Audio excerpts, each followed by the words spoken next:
Thank you. Interesting presentation and a good debate. In terms of this complexity of the global treaties, whether can you speak a bit up? Okay. It's interesting presentation and good debate. I have a comment rather than a question. In terms of these various global treaties, TTIP and all the others being mentioned, don't you think there is a role to the United Nations, although the United Nations itself needs to be reformed and get some sort of body or organization which control, implement, similar to the Security Council when there is the, I know there is a veto system, I would say maybe in Europe, but this global problem is going to be more complex in terms of technology and treaty and individual one, well, you know, apart from the outcome of the EU, because the EU in itself needs to become reformed. But where to go to ask for justice or to arbitrate your case, state with state, forget about SME or global organizations. For example, I could give you a typical example. UK Energy Department signed government treaty with China to build a nuclear power station, although the company is global, which is ISDS French, but this is yet to be implemented. It's a deal between two governments and yet to be implemented. What happens if that deal breaks down? Now, where to go? To the EU? You go to the United Nations? I think the United Nations has a form because it's global. You mentioned so many Europeans and so many South America and Europe, maybe a bit in the Middle East. And I don't know about Vietnam, which I really sympathize. It's only a suggestion, but you've got to put this in context to see how you're going to face these challenges to simplify the process, because the process is getting more complex rather than, you know, simplification, because so many tribunals, so many courts, and that makes it really so costly and as well as maybe unpredictable outcome. Thank you. Yes, please. I just want to combine two questions, two simple questions. On what Paul said. Could you please speak up? Sorry, for what Paul said, right, and they're wrong. The Australian case, you said they won the case on technicality, but they had to pay the cost of it. They already paid, it's their legal fees. Yeah, for a legal reason. Okay. And then the other one, my other question is, you know, the presiding arbitrator, who pays him or her? Okay, we're going to take more questions on this, right? You could answer them first, otherwise you'd probably. I'm fine with answering it now. The Philip Morris case indeed was rejected on jurisdictional grounds because the tribunal found that Philip Morris had channeled its investment in Australia through Hong Kong when it already knew that Australia would pass plain packaging laws. So it was already aware that the law might come up that it disliked because it was no longer able to show its trademarks on the packages of tobacco that it was selling in Australia. And they channeled their investment, which means they reincorporated their company in Hong Kong to benefit from a treaty between Hong Kong and Australia to bring this investment arbitration. And because they did that when it was already clear that the dispute was about to arise or would arise in the future, the tribunal dismissed this claim. I wouldn't say it's a technicality because it also shows that the system is able to defend itself from claims that are clearly abusive, like this one where you create jurisdiction for investment tribunal where none existed to begin with. So the system is also able to defend itself against claims that are frivolous or clearly an abuse of the system. I wouldn't call it technicality. I agree with those people that say it is a sign that the system also works. The legal fees, indeed, the usual practice in these investment arbitrations is to split costs between the investor and the defendant state. So it's not only Australia who has had to pay a huge fee for its attorneys, but also Philip Morris for its attorneys. So Philip Morris also ended up losing a lot of money in this claim, which was risky to begin with. We'll see how the other claim that Philip Morris has brought will go or if it will be dismissed on the merits, which would be an interesting debate. But I feel it's probable that this other tribunal ruling on the Philip Morris claim will also dismiss the claim. We'll see the outcome, but it's certainly an interesting evolution to see that the system from its side, inside itself, is able to also suppress so-called frivolous claims by investors. Regarding the remuneration of the presiding arbitrators, this is paid equally by both sides to begin with, and the tribunal then issues so-called decision on costs, and that will depend on the outcome of the case. In this case, in the Philip Morris case, the costs were split, so each party had to pay for the arbitrators, and they're making their money, and it's true they're making good money, and they're paid by the parties, both the investor and the state. So is it an equal split? Well, that's for the tribunal to decide. If the claim is dismissed in its entirety, then usually you have a principle that says that the costs follow the fact, and you would normally the investor that loses the case would bear all of the legal costs. But it's the tribunals are free to decide on costs as they feel fit. But I don't think most people disagree with the Philip Morris case on the basis they already knew about it. I mean, I agree, that's obviously pure and simple vulture behavior. But I think most people disagree with it on the basis you shouldn't be allowed to do it. So for me, it's not the system being able to throw out cases that aren't right. I mean, to me, it is a technicality because it's not the main objection we have to it. The main objection we have to it is a tobacco company should not be able to take a special legal route towards trying to stop a government introducing plain packaged tobacco. That's a more profound debate, I agree, and it's a great a debate that is necessary. I don't see any philosophical reason for saying just because it's a tobacco company and if it loses money because of a state decision, it should be unable to sue that state. If you look at national law, it's not because of the money that you owe, your sexual orientation, or any kind of other exterior sign that you'd be unable to sue the state. A tobacco company can sue before national courts and nobody will say, well, you're an evil tobacco company and you shouldn't be suing the state. And they will also challenge national laws before constitutional courts, and they will go all the way through national courts, and that's just part of the rule of law, that those companies, even powerful ones, are able to use the courts, and they have, that right has been afforded to them by the states. I don't see any profound reasons why they shouldn't be able to do that. It's a special right that isn't open to anybody else. I mean, I think the case is ridiculous anyway, and they shouldn't win in the national court, because your future profits are not your asset. So, you know, to pretend that the governments can't do anything, and you lock in a situation like privatization or anything, and that should exist in perpetuity, is ridiculous, and any company that thinks that is ridiculous. It's a special right, but that has a reason for being, and Nicholas just alluded to it.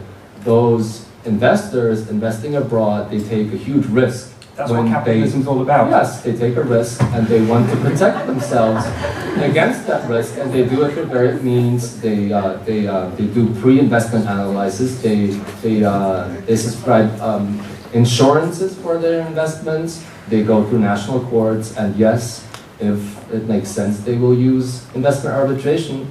If that's the case, it's a right that has been given to them by the states. If the states don't want it, they could take it away. Really, and that's what we're arguing for. It's right. It's a special type of person, and it does have special rights. And the states decided to do that. You can question that decision, but it's still out there. Okay, so we get to, at this point of the day, the heart of the matter, right? Which actually is about corporate rights. That's part of the discussion. It is about risk, reducing risk. But ultimately, both of those are about maximising profits and are about accumulation. And that's one thing that I think we're all agreed on. And I have to say, even if you're in Crimea, right, doing business is a risk, like it is everywhere else. So the ability to counter that risk, of course, means something. But does it mean that you cannot go to court, and does it mean that you cannot get no, compensation for damages? I'm not arguing. I'm just what I'm saying is that if it's... Sorry, I was making the point. I'm just observing this, right? I mean, you can come back in a minute.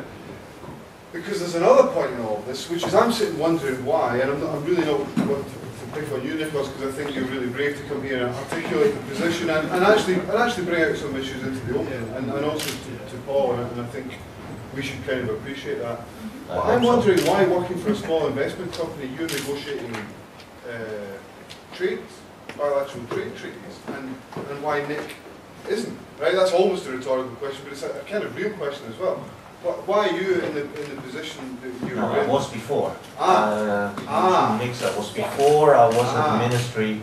Formally. So this is a revolving door situation.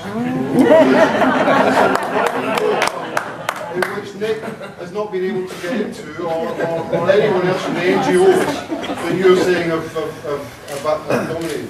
Can I abuse my position and add in that it's about corporations here, but we are also forgetting the states, because one of the questions that arises here, why Philip Morris has been able to sue, to take Australian government to arbitration, that links to the introductory part of Paul's presentation, that this is the evil that has been created by developed countries by the states themselves and inflicted upon the majority of developing world, the global south. And it has come to the forefront of public attention only when it has shown its bite here in the EU and in the UK. So we shouldn't really forget the state. Debate after Greece, where that has been imposed on the global south, Turkey, Argentina, whatever, for years and years and years. Yeah. So what I'm trying to say, that it shouldn't really remain the question of just corporation as such, because that's also a broader notion. We have various corporations. There are actually small entrepreneurs who went to countries like Latvia, Moldova, Ukraine, and they've been wronged, for example, refused planning permissions, and that they've been able to lose investment arbitration. So it's not just about that, it's just to clarify what ISDS is about. But then, why have they been wronged to refuse planning permission? Why is that wrong? That's within a state's sovereign right. Oh, but that was refused arbitrarily, but it's willfully. It depends if it's a democratic government or not. If it's a democratic government, it's within the state's sovereign right to do that. And to be honest, even if it isn't, it is. To be honest, I couldn't care less. Well, I could care less, but it's not. If Spain wants to stop subsidising solar energy, it's not a decision I agree with, but it is the sovereign right of that country to do that. No, because you have to do it in the right way, and that's exactly the problem. The way that's written by lawyers. You can do that for the future, but we, if you have a proper understanding of the rule of law, we here in Europe, here in the EU, and also under constitutional law, normally we do not accept retroactive application of that. So you can say, for the future, I cut down the subsidies, but not for those people, and I say that specifically people, not big corporations, people who came in 10 years ago, lured into by a specific guaranteed price scheme, and halfway the government says, sorry, you don't get anything anymore. That's just not the rule of law, and you wouldn't like that either. And above, it's bad for the climate protection. So let's be clear about that. Can we take questions from here? Andy? Yes, thank you very much to the panel for these different views. I would say one thing, Nikos. I agree that we don't necessarily have to trash the entire arbitration system. I don't know enough about it to comment on it. But my big problem, where perhaps law and ideology and politics meet, is that at the moment the Commission is, from my point of view, from the angle I look at it, is very difficult to trust. Because if we had some signs that the Commission was listening to evidence, were looking at expert views seriously, was listening to the various interest groups, including NGOs, then I would be perhaps more comfortable. But at the moment, there is no evidence, and I look at this from the regulation of the tobacco, the alcohol, and the unhealthy food industry. There is absolutely no evidence that the Commission is prepared to listen to what evidence suggests should be done in terms of regulation. So I'm very nervous about leaving so much ground, and I think just to sort of perhaps put a bit more balance in this debate again, I would say that it's not only the NGOs that have expressed very serious concerns about TTIP, it's also, and we heard really good presentations this morning, academics that have looked at the text, who are excellent lawyers, and so on and so forth. So this idea that, even though I agree to some extent with you, this idea that it's the NGOs and only the NGOs that are driving the movement, it's not true. It's the NGOs, but also quite a lot of academics that are expert lawyers in their field. And I think the Commission is at the moment quite difficult to trust, at least in my little area of expertise. So I think that's part of a broader debate of where the law and the politics meet.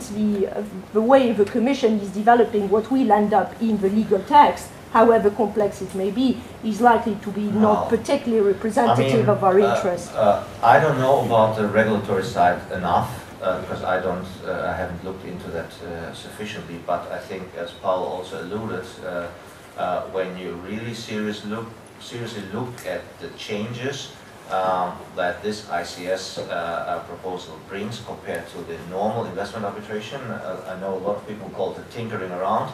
I think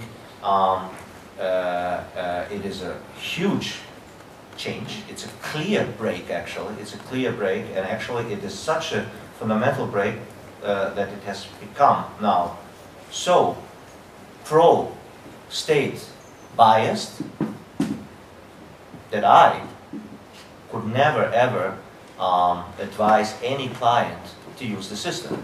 And I give you two reasons just for that. It's not only that the selection of those judges is talking about transparency, will be completely intransparent. It will be just the Commission, the US, and the member states. They will just select people, old friends, old ministers, old judges, whatever, we don't know. A list will roll out, that's it. You will not have a say in it, I will not have a say in it. I'm not sure if that's better than the old system where at least the investor can choose somebody at the state. Number two, you will have reappointment possibility. What does it mean? We are at this moment, as we are talking, at this moment, at the WTO, for the first time, there is a crisis because the US is blocking the reappointment of the poor Korean appellate body member because he apparently didn't perform according to the US wishes. It's the first time in 20 years. It's a politicization, it's a reappointment. And that's exactly what is in the ICS proposal. States will reappoint or not those judges. So the judges have, or the members, have an intrinsic reason not to rule against their paymasters and against the reappointment. So by all, when you look at it, even me as an investor, you are unhappy for all other reasons, but I'm unhappy as an investor and a potential user of the system because it is totally, potentially, pro-state biased, you know, and that's not what we want either, you know. So they are, so, but just to finish, but I believe that the Commission did take into account like total transparency, like amicus briefs. You can all write in letters. You can hear. You can be at the hearings. I wanted to say about the payment. It is now in the treaty that the loser, in principle, pays all costs, also of the state. So if the investor loses, he has to pay all legal costs, and of the tribunal, and of the other party, which is of course a detraction and a scare for the SMEs to continue because they know they have to pay up for that. So there are a lot of things, the critique, it's an appeal, you want it all appeal, you will get it, it's public, it's permanent.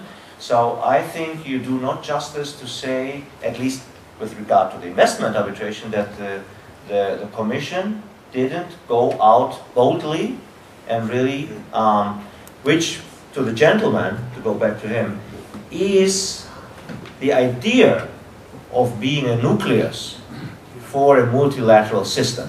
So the idea is that more countries are going to be invited to join that thing, and it's going to be a UN worldwide thing. So you have to give the Commission in this part credit, I believe.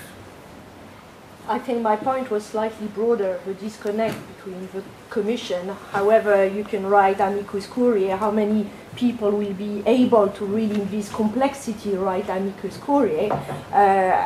The problem is the disconnect between the Commission and the sense that the Commission does not necessarily take into account evidence and so on and so forth, and then believe that the Commission, behind closed doors, or relatively closed doors, act in our best interest. And I think this is where the disconnect comes from, and where this TTIP debate becomes very inflamed, and perhaps more than it should be. I don't know, I'm not enough an expert, but this is certainly my sense from what I know in my area. Yeah, apologies, I'm going to have to leave quite soon after making my point. Just I want to sort of answer a couple of points that you've made, and then I've got a question. The first thing being that you said about who cared when these agreements were taking place in other countries. Well, personally, I've been aware. I first became aware of these agreements the late 1990s, the MAI, and was deeply concerned about the impacts on the global south, and became involved in opposition to these agreements, which I think are really brutal. And that phrase that someone mentioned of the chickens coming home to roost, it really hit home with me. And yeah, I do have a certain cynicism around the campaigning of like, yeah, we've been dishing this out on other countries for years, but it is often only when it comes home that it becomes relevant to you, and I think there's an element to which that's understandable. Second point is that, yeah, it's pretty disgusting that we're in the face of global climate change, governments are cutting their subsidies to renewable energy, but I don't think that we need to have these secret arbitration courts in order to deal with that issue. I think there's more open, democratic ways to deal with that issue. And personally, and I think that there's a lot of people that would, there's studies that would support this. Actually, capitalist economic growth is the biggest threat to the global climate at the moment. And my question is to really, actually seriously question a kind of throwaway comment that you made then, which was about, it seemed to me that you were comparing the right of a tobacco company, which is a global, a large company that it makes money out of selling a product that causes death and ill health, kills people, millions of people the world over every year, and costs governments millions of pounds in terms of their health services. You compared the right of that company to access legal recourse with the rights of people dependent on their sexual orientation, and I really want to question, are you conflating the rights of investors to sue governments with the struggle for gay rights? Yes. Really? Is my question. Well, okay. I think that was a rhetorical question. No, it was a real one. She wants an Maybe answer. something you need to go home and search your soul on if you can't answer straight away. I don't. I'm fine with answering the question now, or if you want to take Yeah. additional questions. Yes, I did draw that comparison, and I think it does hold scrutiny against what you said. The problem is, what you're advocating is a selective process. You start choosing those companies that are able to bring claim. That's what you're saying. A tobacco company is evil because they're selling a product that kills people.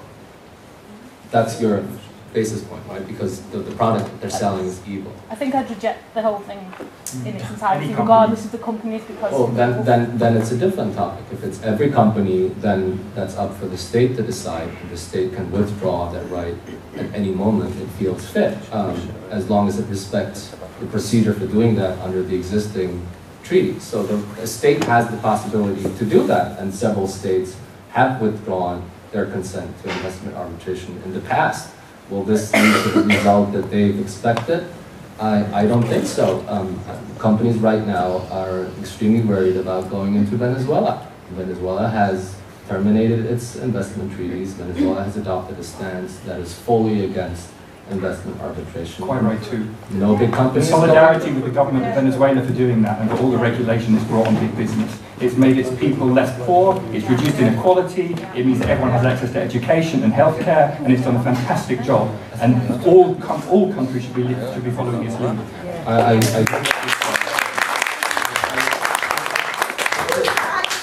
Can I just respond to what he said? I think he's right about solidarity, and I think we will need a lot of our solidarity if what's going on in Venezuela keeps on going on. They will only survive on foreign aid, if that's your goal.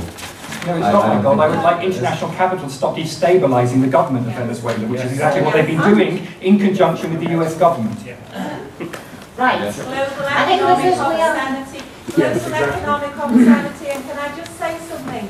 Don't weep for the white farmers in Zimbabwe unless you're going to weep for the African farmers who were decimated for centuries. And I'm always going to bring my African ancestors into any arena. I have no problem with that. I hope they're not able, but I don't worry about them losing their land because the Africans were working on that land for a pittance. Thank you. Anyway, I think First of all, thank you very much for the very lively discussion. We had a lot of online presence, so this is actually not my question, but somebody from Colombia has been following our tweets, and he wants me to ask a question to the panel, and then when everything goes online, he can watch your answers. And it's a kind of a bit of a technical question, but he's worried or wondering whether the investment court system in the long term could creep into the EU internal legal system and could be used in the protection of investment within the EU as well and become the general norm rather than the exception. It's already been proposed. A few weeks ago we had a leak. It's already been proposed by 5 countries, so that's exactly what happened. The proposal is that was made by those 5 countries response to a policy that was adopted by the European Commission. The European Commission has said after the entry into force of the Lisbon treaty that all the bilateral investment treaties that exist between European countries are no longer necessary and in conformity with EU law. And the European Commission has asked European states to terminate their bilateral investment treaties that they have signed among each selves. Meaning that if the United Kingdom has signed the bilateral investment treaty with Italy, the Commission has asked the United Kingdom and Italy to terminate those treaties. And it has started so-called infringement procedures against several European states because they have not terminated these treaties so far. This is an initiative that was tabled by 5 European countries, and what they are suggesting, which by the way is probably what the German Constitutional Court also suggested when it referred a question to the Court of Justice of the European Union a few weeks ago, is that all these BITs, these bilateral investment treaties, should be terminated. That's the first point. And it should be replaced by something else. And that something else would be still the possibility to use investment arbitration taking place before an institution based in the Netherlands, before the Permanent Court of Arbitration. So it would replace those different diverse BITs with a single instrument that would allow all European investors investing in another European country to bring a case against that state, whatever their size or their activity. Maybe just to add, I don't think that's the idea of, so I disagree with Nick, that ICS in any way would come into the EU law, also because the European Court of Justice would never accept that. And I can also tell you that when you read the text closely, what it mainly says is that mediation will be the short-term solution. So companies, SMEs, whatever, can go to a mediator and complain about that, and they will get a non-binding result. And the question, of course, is whether, if you lost a couple of millions, whether you as an investor, you as a company, consider such a mediation agreement, which you cannot execute, which you cannot enforce against the state, whether you consider that a sufficient, because that's what you're talking about, a sufficient equivalent replacement of arbitration. So the first mode will be, or the first aim will be to remove, to destroy investment arbitration within the EU, and it will not be replaced by ICS, but it will be replaced by non-binding mediation. And I mentioned a couple of countries where I wonder whether that's going to be useful. In some countries it may be useful, but you can always do mediation. But I think at the end of the day, within the EU, you will be stuck with the national courts, right?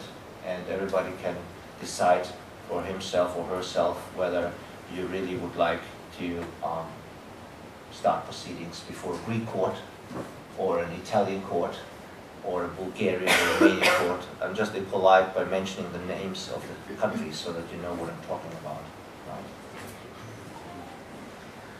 Right. How well was time? Small point. Yeah. Yeah. I just wanted to say, Nikos, I could not agree with you more. It is not a legal debate, it is a political debate. And I think the whole of today has proved that. But I'd just like to ask you, when you say that since 2010, the NGOs have been hammering the EU Commission. And the member states. Yeah, and the member states. But is it not the case that of the lobbyists to the EU Commission, 92% were in fact corporations? What do you mean, which lobby? Lobbying, generally mean? Generally lobbying on TTIP. Lobbying on TTIP. I don't know. I don't have the number, but the only thing what I can tell you is, because I experienced it myself, is exactly what I said. The day, you can look this up on internet, the day 7 July 2010, when the European Commission published its first communication on its investment policy, 7 July 2010, on the very same day, the NGOs, CEO, and all the others had a more than 100-page book ready, the same day, ready. We didn't know that. When we were in the ministry, we didn't know that. Discussing that communication and making already very clear demands of how the European investment policy should be, and it has ever been like that. And it includes also leaks, right? Consistent leaks since 2010. There are websites which are called EU Secret Deals. CEO has leaked all stuff of that, and that's all fine, and we discussed that before. But I tell you one thing, I have also negotiated bilateral investment treaties. It is not a good starting position when your negotiation position is on the street, because what you NGOs are doing is you're helping the US. By not leaking helping the everything. US, that's democracy. Democracy is when we understand what's being negotiated in our name and we have influence to change that. That's democracy, I'm afraid. That's the society you live in, and that's too bad. And what we've heard today, which I'm absolutely delighted by, is that we have delayed, seriously delayed TTIP, and that this new proposal, which is on the table by the European Commission, won't be accepted by investors, which is a wonderful thing in itself, and it means it will stop TTIP. And we are going to stop TTIP, and in stopping TTIP we take one very, very small step towards trying to restrain the power of global corporations which have trampled all over our democracy for the last 30 or 40 years. And we will go on from that to extend our democracy so that we have control of the world's resources, and they are operated for people, by people, because that's democracy. Yeah.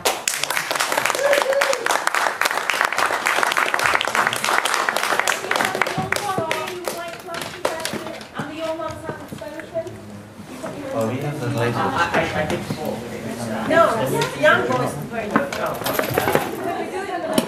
We have a question. It's a very trivial point about there's currently a court of arbitration in The Hague, and you were saying earlier about direct and indirect the effects of